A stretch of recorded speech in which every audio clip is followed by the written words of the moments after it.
had a dream last night that it was significant. When I say significant dreams seem to have more energy. It seemed to be, they're different than regular oddball dreams where your mind is just processing whatever it chewed on.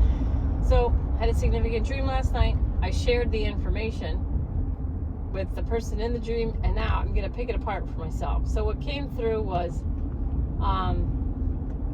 this person has been working to raise their vibration. They work very hard. This person works very hard. And in the dream, they felt betrayed. They were pouting. This is not a pouty person. This is the person whose vibration, like, never seen go below 500 love.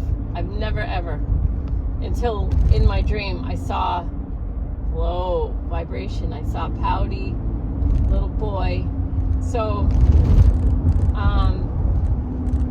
in my dream, my ego got triggered, and I was like, I came all this way and blah, blah, blah. And my angels are like, shh, no. Read into what he's feeling. So what he was feeling was betrayed. He felt this, okay. What I told him it could be is that you're working,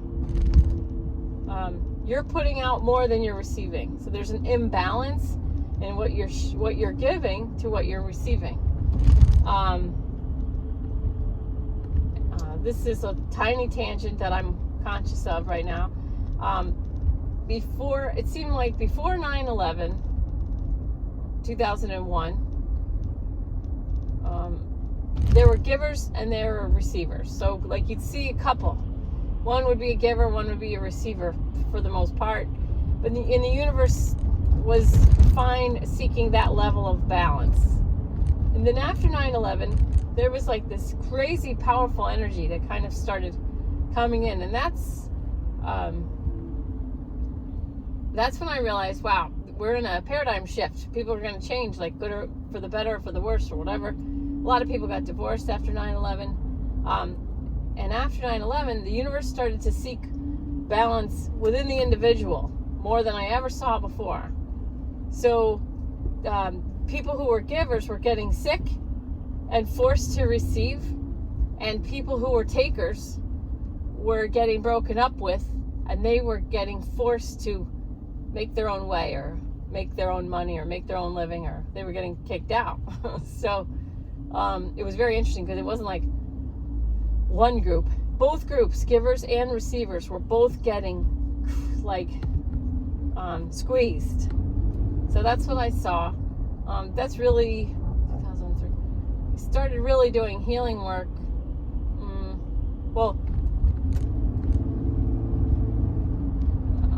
So it doesn't matter. Let me think. My mom died April 25th, 2001. June, I went on the 767, 757, 767. And then 9/11 was the 9/11 of 01. So it was an interesting time that's when I met my real teachers. I met my real teachers in June of 2001, right after my mom died. I don't know where I'd be without these Korean ladies. I have no idea. Not just ladies, I guess, but they were the people that I call my teachers. I really do not know where I'd be. I definitely would not be where I am. So just powerful energy moving through to help us. If you think of it that way, it will be that way. If you think of it as it's hurting me, then it'll be that way. So your perception becomes your reality. The law of attraction is a huge part of that. So they say 11/11 and 1/11. It's important to watch your thoughts because they're manifesting into reality. One of my clients, I don't know if you watch these videos, but you're all about 1/11 and 11/11. So that's what that means. 1/11, 11/11 means watch your thoughts right now, because you're manifesting. Okay.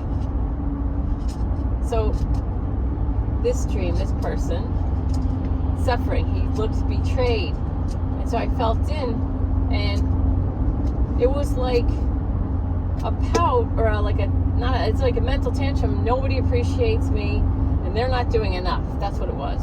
And it wasn't that they're not doing enough like the people on the outside. That's just the best way to describe it. It really was that he was doing too much. So I sent him that, and then I listened back to it. And after I listened back to the information, what I got was, as you raise your vibration, like, you become more powerful. So as you raise your vibration, you need to exert less effort, less work to achieve the same results. So what's happening with this individual is he's working to raise his vibration, and then he's feeling betrayed, or he's feeling the imbalance because his higher vibration, with the same amount of work, he's not taking advantage of the help and support that is available to him from Prime Creator, God, or the highest, holiest source creator energy. So it's creating an imbalance, which is meant, if he allows it to serve, it's I don't want to say good or bad thing. It's just information. So this person is definitely not pouting in real life. I don't think he's got it in him. But having this dream and then being able to tell him that there's an imbalance can keep, if he listens and makes changes. The higher your vibration, the more effort that you put out is worth more. So it's like your oxen are getting stronger. They're plowing more. So if you get paid $100 for your oxen to plow a field, so the oxen I like to use for your mind. You imagine if you have no control over your mind, if you have no control over your mind, you have anxiety, you have, like, the person I dealt with the other day, it was 6 oxen, because they have a very powerful mind. So you have 6 oxen, and if you don't have any control over your mind, those 6 oxen are destroying your barn. They're just trashing everything. So we first calm the mind down. We put the oxen, we organize them, we put them in the barn. We feed and water them, clean out their crap, clean the barn, relax, put the oxen in their own spaces. And then that's meditation, right? That's meditating. And then when we're ready to do work, when we need our ego to push us to finish something or do something or get up and go do something or make a change or write a book or write a screenplay, whatever, we want to hitch up those oxen and then use them to get work done. So resting the oxen between using them to plow, it's going to make them more powerful. So as your mind gets more powerful, your oxen as your mind gets more, as your spirit, as you move more and more and more, this is better. As you move more and more into a spirit-directed life, your spirit will be directing your life, and your oxen will be under the control of your powerful, peaceful spirit. So it will be calling the shots. They won't be trashing the barn and all over the place and acting crazy. So you can also look at it like when I make my ego my bitch, then I crack the whip and it does what I say from a peaceful, powerful spirit standpoint or mindset. And when I get anxiety or when I get stress or whatever, the oxen are just going all over the place. They're just knocking over the kerosene lamp and they're just crapping everywhere and they're just nuts. So then I put my spirit back in charge. I know what's happening. I calm my mind. I put my oxen away. Meditation, right? Meditation, come to center, breathing, whatever. Put my oxen back in the barn. Calm down. I'm not going to use them now because I'm not strong and squared away. Everything's not squared away. So now the person who it was $100 for these oxen for him to plow a field. That's the work, okay, whatever the work is. As this person gets more powerful, the oxen do the work of plowing the same field in less time. Still charge $100. Still get $100, but now you're working less time. Or you can work the same amount of time, you just get paid more. So as you raise your vibration, the work that you're doing, because your oxen are now in your spirit's control, they're in charge, your life gets easier and more should come back to you in order to keep the same balance.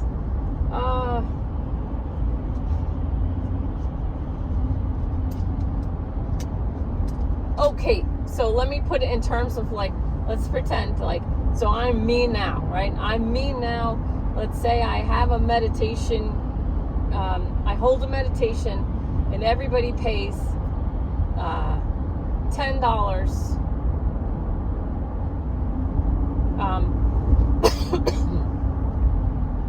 Let's say I do 5 meditations a week. Let's say I do 5 meditations every week. And everybody pays $10. Okay. And I have 100 people at $10.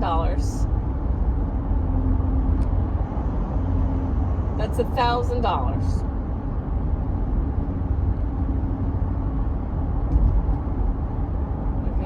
And then I do that 5 times. Wow, that would be great. That doesn't happen. Okay, so now, as I raise my vibration, my work gets more powerful. So now, I don't have to do 5 a week. I still can charge $10 a person. But instead of 100 people, I have 500 people, so I do 500 people at $10 a person, $5,000, but it's only 1 time a week, so my life got easier, my work got easier. I'm still helping the same amount. Now, because I'm only doing that once a week, now I can do something else once a week too, help more people. Oh, see, right now, here's the point where this video sucks. That's all I'm hearing right now. This video sucks. This video sucks. This video sucks. So, just the simple thing. As I raise my vibration, my work gets easier. It gets easier for me to bring the same thing back to me because all of my energy is more powerful. So my teacher, one of my enlightened teachers in Sedona and Healer School, did thumb push-ups. So he used to have to do normal full hand 2 push-ups. Then he could do fingertip push-ups. And then ultimately thumb push-ups. And he I can't remember. I remember being like completely astounded, but I think he might be able to do 1 thumb push-ups. So this man, as he raised his vibration and he became more powerful, he used less effort. I wish I started with this. He used less effort to achieve the same result. Still a push-up, but uses less effort for the same result. So he stayed that's the balance.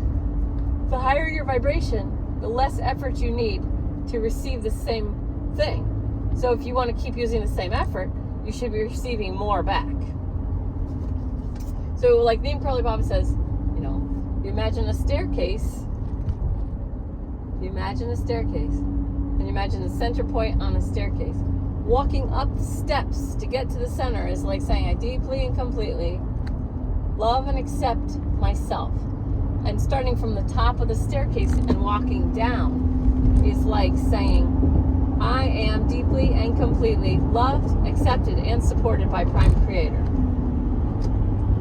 So it is optimal to say, I am deeply and completely loved, accepted, and supported by Prime Creator as I deeply and completely love and accept myself. So you bring the inside matches the outside. They're both the same vibrational frequency. Deep and complete love and acceptance. But understanding that you're not in the world alone. You have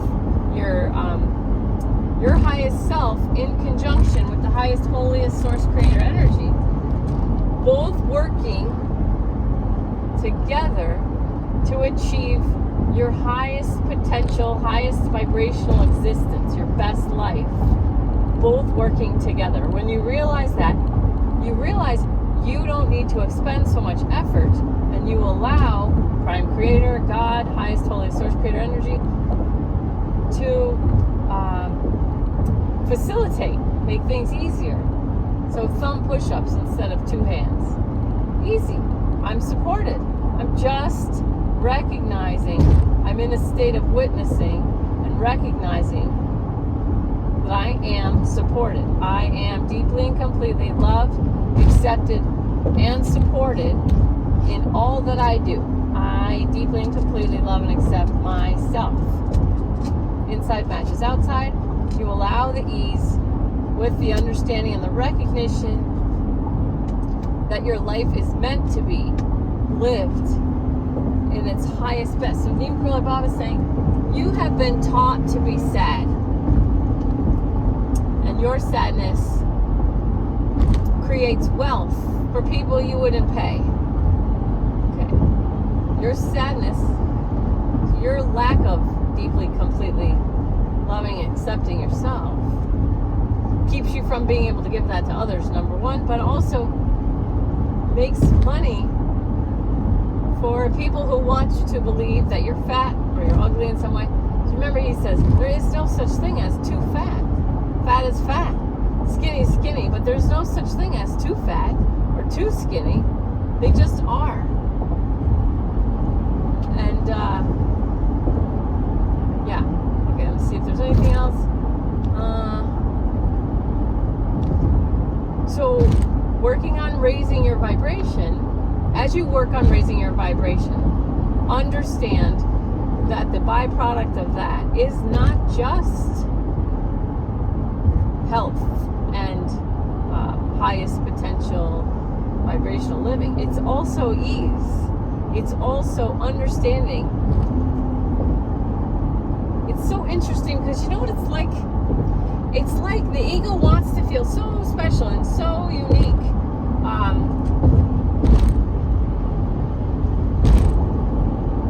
And in that special and in that unique, the way the ego does it,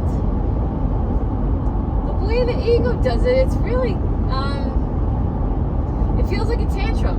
And then the way the spirit is like, I don't need to be unique. I'm part of all that exists. Like namaste, the I am in me is the same I am in you, and the same I am in that.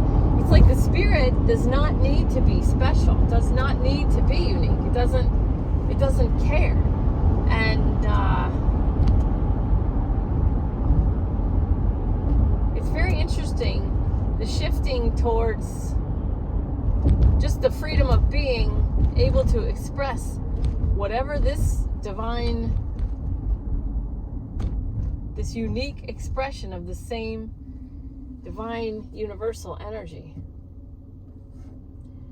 And I don't know if I'm explaining it well. I'm mansplaining, sorry, but I don't know if I'm explaining it well, but it seems like the more you don't care about being unique and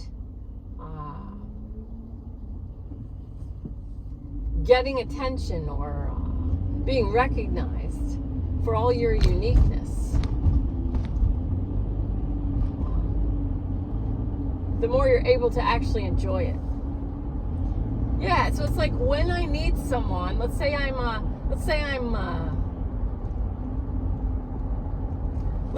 drag queen that I just really want everyone to look at me and think that I'm awesome.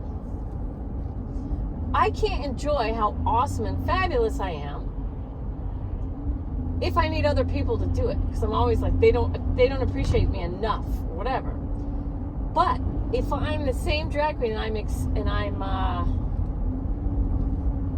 enjoying what I'm doing completely, just for me, it's just putting on a show for myself, and I don't care if anybody is recognizing it or thinking it's great. I don't care. Then I can really enjoy it, and then other people can really enjoy it. But they can't enjoy it unless I can first. So if I need them to, they can't. It's really like an energy holding them back from enjoying it. At the same time, there's something in me that's